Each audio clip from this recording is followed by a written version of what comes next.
Magandang buhay, kamusta po kayo? May mga pagkakataong dumadating sa ating buhay, parang yung ating pagsisikap na magpakabuti, gumawa ng tama, pagtupad sa tungkulin, gumawa ng mabuti sa kapwa, at ialay ang nag-iisang buhay para sa bayan, parang bale-wala. Hindi napapansin at hindi na-appreciate. Gaya ng ating mga kapulisan. Madalas, yung nakikita natin sa kanila yung pagkakamali ng iilan at inilalagay na natin sila sa kapwa. Hindi na natin nakikita ang kanilang sakripisyo para sa bayan. Madalas, malayo sa kanilang mga mahal sa buhay dahil sa pagtupad ng kanilang tungkulin. Isang araw, habang ako'y papunta sa simbahan, nakita ko ang isang pulis at sa aming kwentuhan, siya pala ay bagong kasal, pero malayo sa kanyang asawa dahil sa kanyang sinumpaang tungkulin.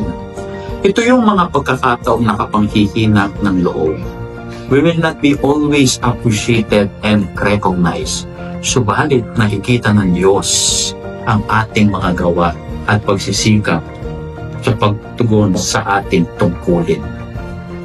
My dear friends, let us not lose our hearts when we are unappreciated. Huwag sana tayong mapagod when we are not recognized. Let us continue doing good and serve our country with an undivided heart. There is an assurance that God sees all our efforts. Nakikita ng Diyos ang bawat sakripisyo natin.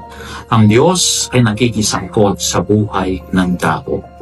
Sa ating mga kapulisan na tahimik na ginagampanan ang kanilang tungkulin, kahit hindi man napapansin, wala mang vlogger para mag-trending, maraming salamat po sa inyo.